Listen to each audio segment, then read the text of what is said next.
is your connection to Samaritan's Purse for My Cosmic Cleats? And why did you select them for your cause?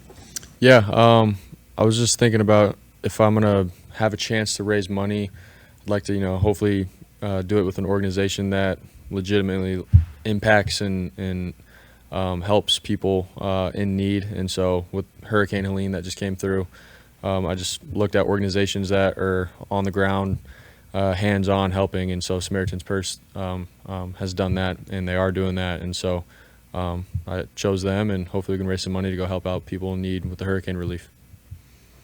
Can you talk about your connection with Jauan Jennings and how it's developed over the last couple of years, and how, I guess, the comfort level you have of him when he's running the routes with his body language, where you know he's going to be where he needs to be on time? Yeah, I think he does a good job with, using his frame and creating separation with just, how big he is. And he's a guy that I feel like has actually got some underrated speed. And it may not look like that, but he really does. He gets up on guys quick and gets out of cuts pretty well. And his radius for the ball and stuff is really good. So definitely trusting him. He's an easy guy as a quarterback to see, run his routes as a target, know where he's going to be, and just give him a chance, and he'll come down with it. And so we've definitely grown in that area, but would like to continue to get him more targets and get him the ball whenever we can in the right matchups and the right situations. So how would you compare the demands and pressures of being an NFL quarterback that is on a team that's on a roll and headed to the playoffs, as opposed to one that's lost a few games in a row and is now fighting for its life, in terms of how you prepare and the outlook and all that? Yeah, I think just what you're trying to do as a leader, man, matters with trying to get into the playoffs, what you got to do for your job, and then trying to elevate other people around you and their job.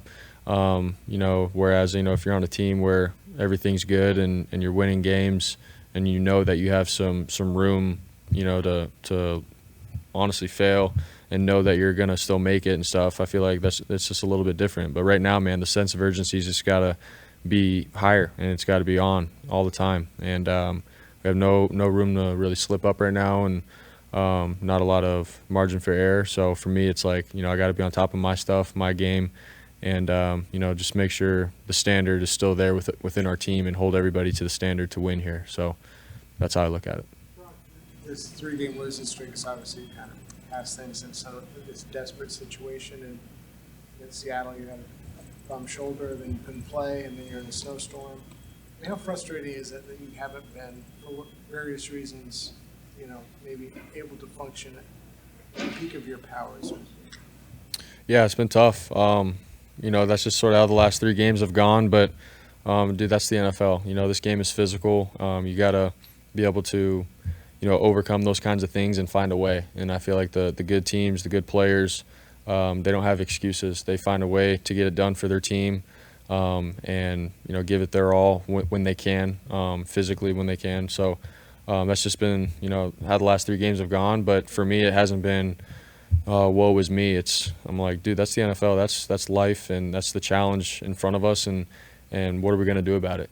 So it's more of as motivation for me, and how am I going to answer, this kind of stuff, and how am I going to be there for my team when things aren't always perfect? This is, I think, really where you see people for who they are. And so that's how I'm looking at it. And honestly, I'm excited for the challenge. I think I'm the guy for that. So. Are you going to take more out of this year, you think, than even years before, because of the hard things you've learned? You said it sorry. Are you going to take more out of this year to be a better quarterback in the future out of the hard things you've learned this year, as opposed to before when things were going well? For sure. I really do think, you can learn so much when things aren't going your way, for who you are, for the guys around you, how guys respond and react to adversity, rather than, everything's perfect, you're winning games, and everyone thinks that it'll never end and you'll always be perfect. Like, you can learn some things from that, but not a whole lot. But I think when you face some adversity, man, that's really where true colors show, all that kind of stuff. But more than anything, like how you respond to it, and how, the respect you earn from other guys when you can show that, you can get out of it and you can pull through and be the guy to lead the way. So learning a lot right now for sure as a young quarterback in the NFL. Kyle was just saying that at the end of training camp, his team wasn't where he hoped it would be or thought it might be? Obviously, you guys had a lot of injuries. You had canceled joint practice, all that. Were there any warning signs, or did you get a sense that this was going to be a little bit more of an uphill climb than it has been in the past going into this year, and how has that kind of manifested as the years? I mean, no one really knew. You know, early in the year, you know, like you said, canceling the inter squad, you know, practices and stuff. Like, no one knew. We just, for where we were in the moment, like that's just what happened. And so we were like, all right, let's be smart.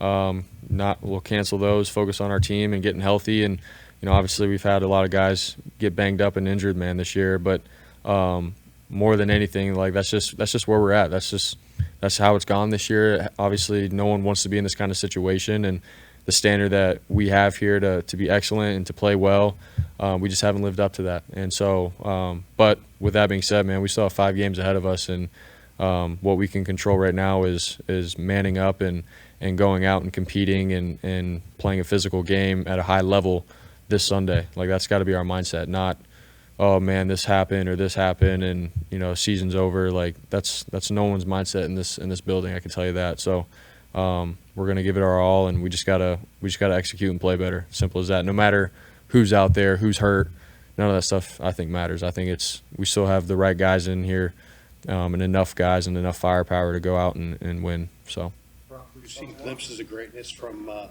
Pearsall, but the last few weeks it seems like you guys are having a hard time connecting. Is there any reason for that? Are they taking him away? Are you struggling to find him in the pattern? I mean, obviously I'd love to get Ricky the ball as many times as we can. I know that he's explosive and he does a good job with creating separation and man coverage. So as a quarterback, it's like, dude, for sure I want to give him the ball, and I love the kid. He's awesome. But for some reason, just with how the game has gone, when I've been in there and stuff, you know, I just haven't been able to connect to him within the last 3 games. So for me, it's not like I'm freaking out going, all right, Ricky and I, our chemistry's off, this or that. That's just how the game's gone, man. Going through progressions, I fit some other guys. I don't know exactly, you know, why Ricky hasn't been like a certain target in a certain play. It's just I'm going through my progressions, and that's it. So, but you know, if you know, going into a game, man, like I said, I'd want to get everybody the ball as best as I can. JJ, George, Debo, Ricky, all those guys deserve it, and I want to play for them and get them the ball as much. But that's just how the last 3 games have gone. Thanks, Brock. Thanks, guys.